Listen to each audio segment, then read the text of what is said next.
Hello and welcome back to my little playthrough of Crossing the Line, Aachen 1944 by Furor Teutonicus. This is part 2. We left it with the American 3rd Armoured Division crossing, some of them crossing the Siegfried Line, with a few more following on behind. The Germans, with their Panzer Division, their small Panzer Division, have moved up to try and stop us. And it is now the initiation roll again, but this time the Americans have you just move it over there, have a +4 on their roll, plus a +1 for interdiction. So let's see what happens.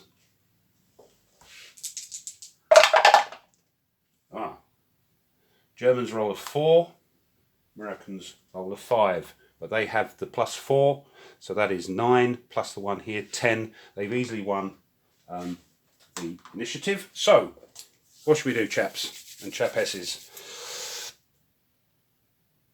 Do we carry on just getting those across? I think we do.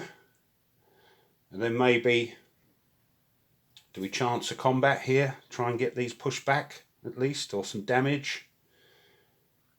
This one can't move because it's part of this infantry division or formation here. I think we'll do that. I think we'll activate the tanks again, the 3rd Armoured. So we're on number 5. It's moving down. We're on number 5, so we have to look on the 5 column. Let's see what we get. Here we go then, rolling for action points.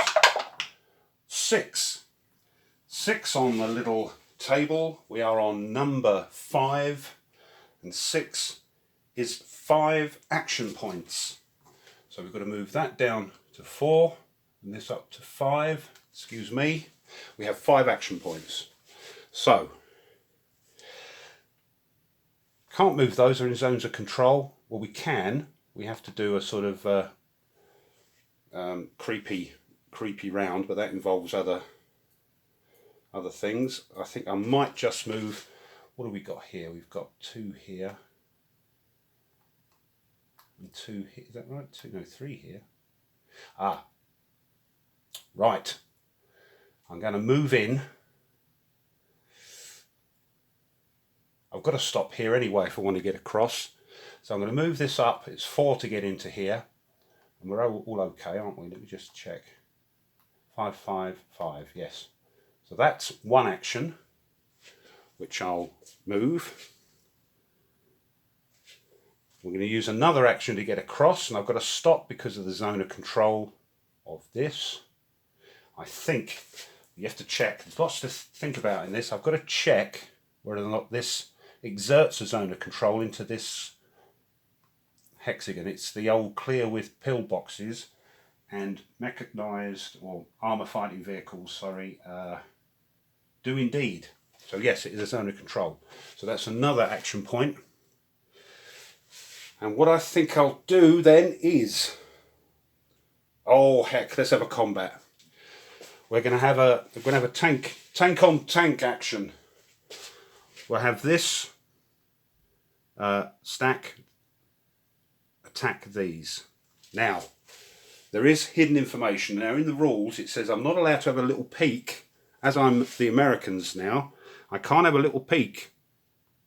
So the idea is to try and remember what's in there, and I've got a mind like a sieve. Mustn't look. And then when I'm playing the Germans, when it's the Germans' turn, I can't have a peek at the Americans to see what's best to attack. You can only look at the top, obviously, the top counter. If there's a headquarters on top, you can look under that, but that's it. So let's have a go. Now this is maths, so you're going to have to excuse me. What we do then, once we've decided who's attacking, and I forget things, so I'm going to put those on there. Let me just check that's the one I want to use, because yeah, we're going to have these guys. Whoop, cracky. these guys attack these guys. Right, now we use these, which are chips you pull out from a cup, one for the Americans and one for the Germans. On these, don't know if you can see, is numbers. There's a black column, there we are, I think, a black column on the right and 3 different coloured columns with white backgrounds on, sorry, on the right, the black's on the left. So what we do now is work out the sort of total combat strength of both sides using those little chits. Always worried about saying chits. Counters. So, what have we got? Well, this is where this little number comes in. That's on the counters.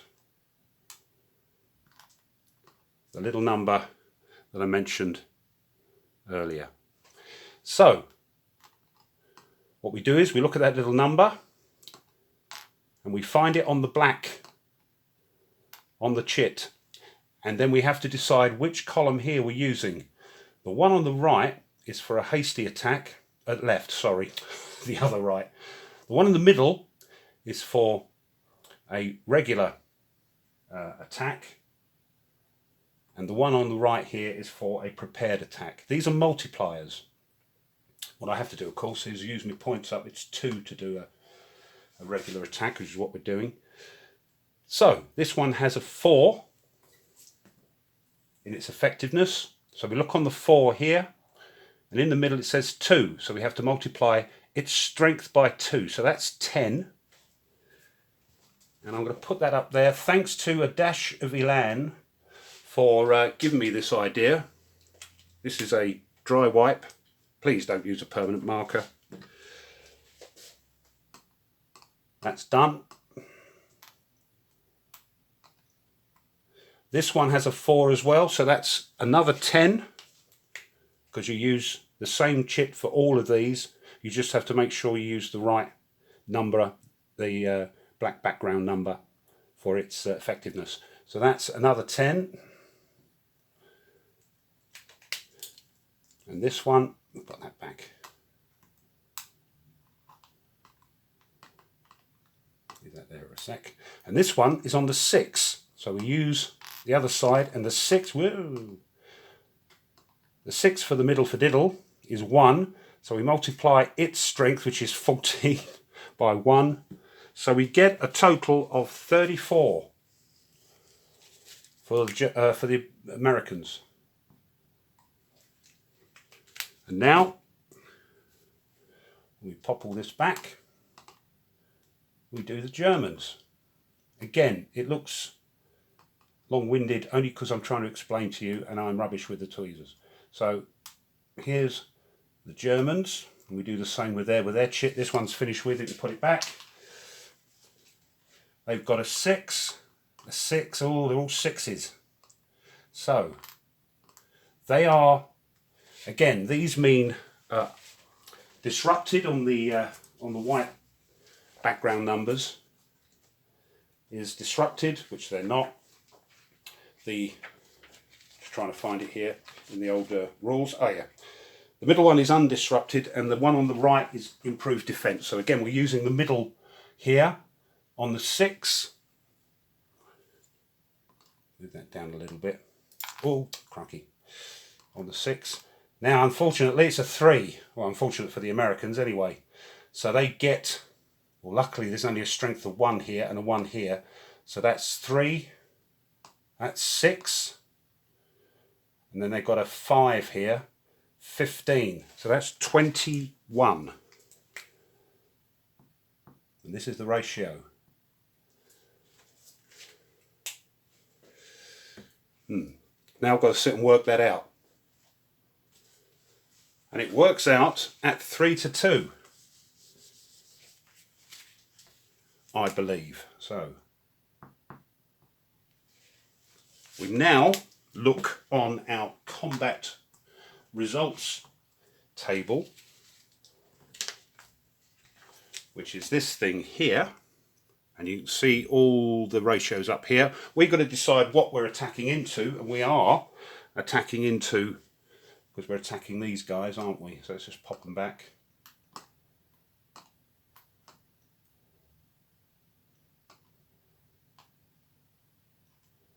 There.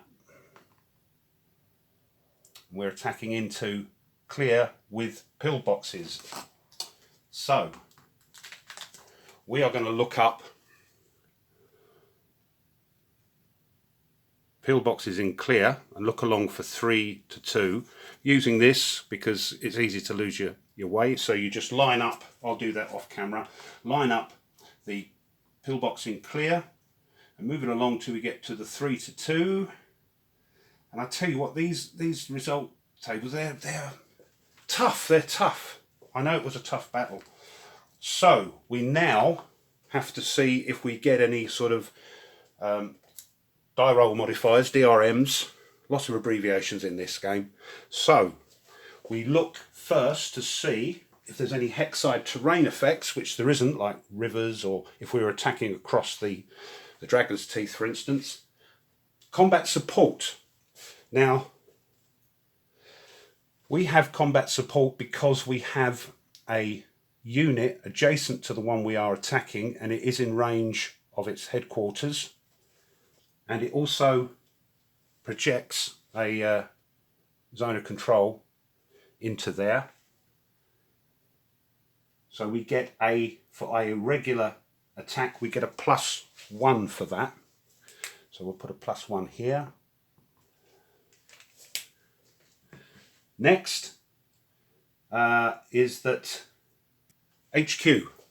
We are in range, of course. Now the middle number, remember me saying the middle number of the HQ, we can use all or part of it. As we're doing a regular attack, we can use half of that number. Oops, it says demolishing.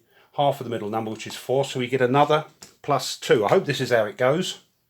You'll soon tell me. So we get a +2 on that as well. And now we do the tank superiority, or armour superiority dice roll modifier. Now, when it's tank against anti-tank, it's slightly different. When it's anti-tank against anti-tank, nothing happens really. Tank against tank, or tank points against tank points, I have to select the unit with the highest tank point number, which I believe is 6, the little yellow number there. Yeah, 6. He has to pick his highest, or the Germans have to pick their highest one, which I believe is 10. Then we subtract 1 from t'other, which gives us a -4. So we have a -4 coming off that. It's not looking good, is it? Also, the defender has adjacent friendly units of the same formation next to him here. So he gets a -1. So we get another -1. So that totaled up is 4, 5, 3, -2.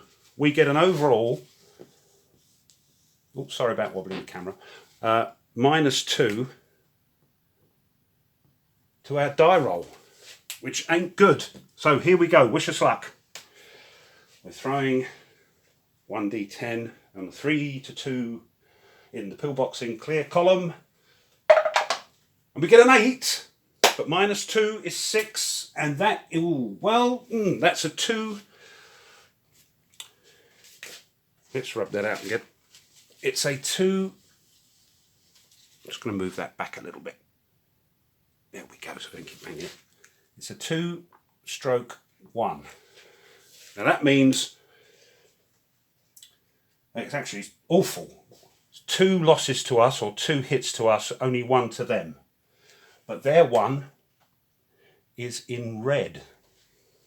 So something happens there. Now the defenders sort out their stuff first. The first hit is always a step loss.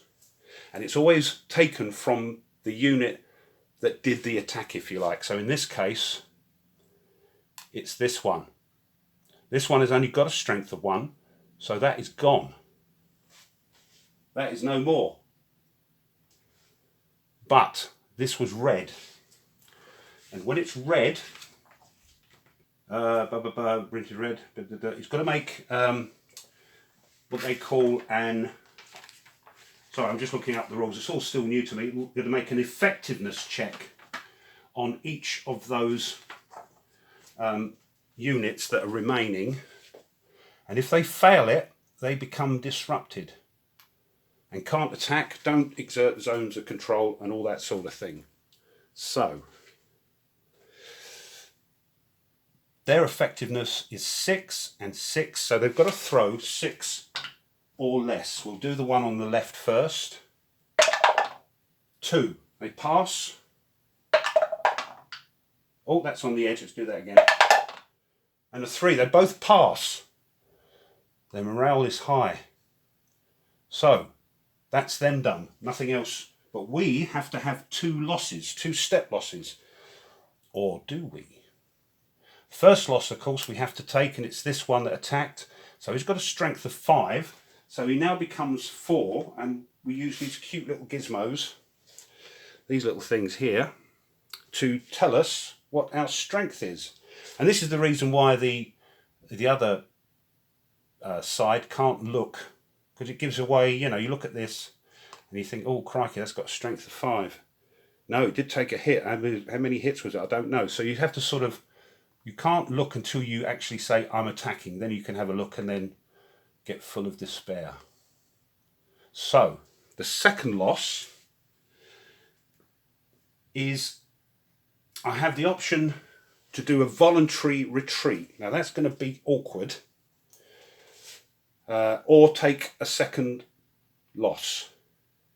Now the only place I can go, can't go here because it'd be overstacked. Can't go here because there's a zone of control. Can't go here or here, of course. I can go across there. I think I can just leap across back over there. Or do I take the second hit? No, let's leap back. I hope that's right. I can just leap back regardless of terrain. If I'm wrong, let me know, because it'll let other people know who are interested in this game. And that's it. And thank you again, Dash of Elan, for that's great. So you can see what's going on. Right. Okay, I've got 1 action point left. Well, I might as well use it to move this stack across. Bang. And that is it. And that's the end of the go. Oh, what I've just realised looking through the video, I forgot to mention something. When you're attacking, we did the tank points. What I should have done was, when I was attacking in, I didn't, because I sort of knew it and forget that you don't know what I'm talking about or what I'm thinking. The 6 attacking into the clear with peel boxes, you have to look on here and see attacking tank points, and if there's any multipliers, and it's a ×1, so it didn't affect the 6. It's 6 × 1 is 6. And the other thing is the defender total, which was 10, is not affected by, there's no adjustment for terrain, so it stays as is. I believe that's how it goes. And the other thing is, whoever wins the battle, i.e. whoever has the most the less losses, the lower combat hit number, they win the battle. But that would have been the Germans, but one of their units was eliminated. So it's a tie. What happens if you win the battle is you get an extra action point, and you can do something with it, like move or attack again. But because the Germans actually won the battle, because they had, it was a 2-1, because the unit was eliminated, doesn't count, it's a tie. So there we go. Oh, the other thing I forgot to do was to turn this over because it is now, we'll do one more, it is now the Germans are on the top there. So they get their +4. So let's have a go. Let's see who is doing the next activation bit. Here we go. Well, 1 and 1. The Germans get a +4, so that's 5. The Americans get a +1, so that's 2. So the Germans are going. So we'll turn that back over so I don't forget. Over there, that's it. So the Germans, who are we going to do? What would you? Well, let's get rid of this first from the last combat. That can go. And these can go. I'll just pop those back. So they're okay. I think we'll leave those there. I'm not sure. Do we want to move? What will the Americans do? That's the point. See, we've got these down here. Are they going to move up to support the tanks? That looks like a good idea. In which case, we could move these guys across. But the problem with that is that their movement points are very, very low. It's another Panzer. Is it a Panzer division? Yes, another Panzer. Even though, well, actually, I don't think it is. It's all infantry. There is a couple of little errata things on the things and all that on the cards and whatnot, but because there's no tanks there. But this formation has only got movement points of 2, so it's going to take an absolute age to get up here. But is it worth moving, or do we move this other division, which is another Panzer division, to start moving up here to support? The problem is we've got this HQ here, which is 10. 1, 2, 3, 4, 5, 8, 9, 10. So they could move to there, and we don't have to move the HQ yet. Yeah, I think we'll do that. I think we'll move these up to support the guys here. Again, up the top here with the first infantry. They're not doing anything. So these are okay here for the moment. So that's what we'll do.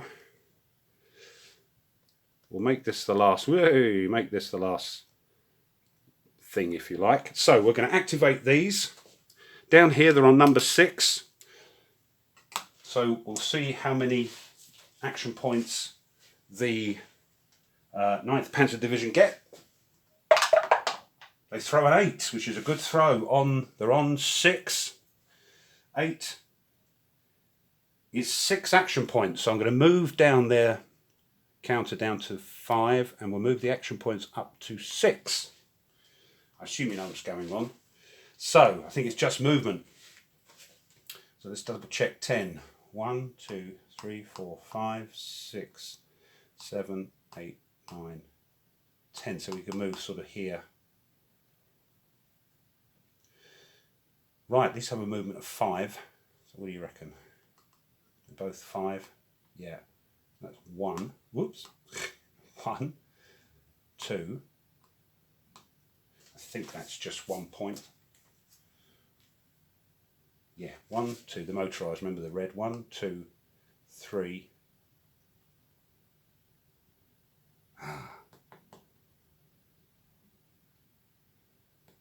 4.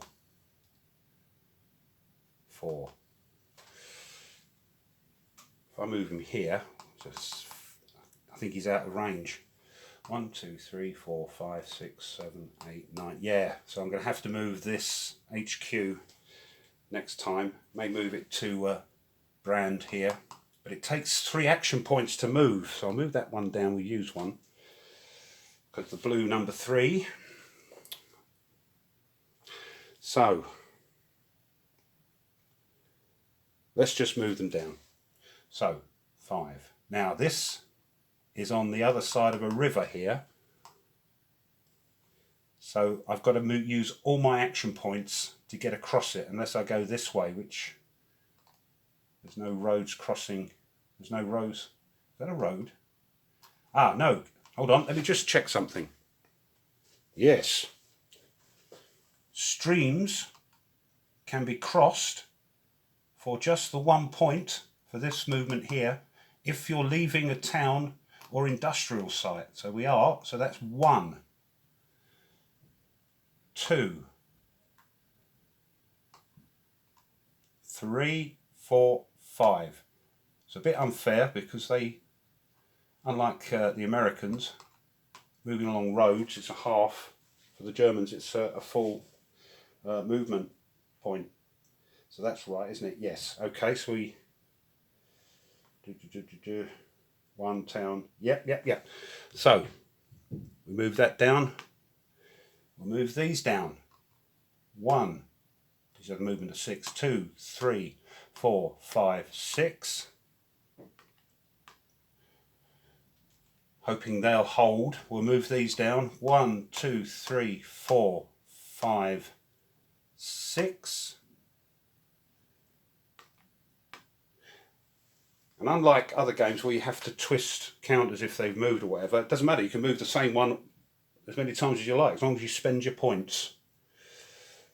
So 1, 2, 3, 4, 5, 5, and then for our last action point, we'll move these 1, 2, 3, 4, 5, and block them off.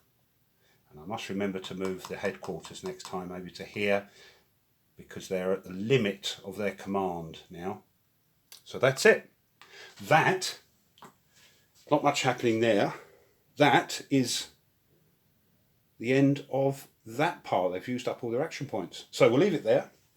Again, I hope you're enjoying it, as always. I hope I'm doing it okay. As I say, this is my first try through of this type of game, and I'm thoroughly enjoying it. This game's great.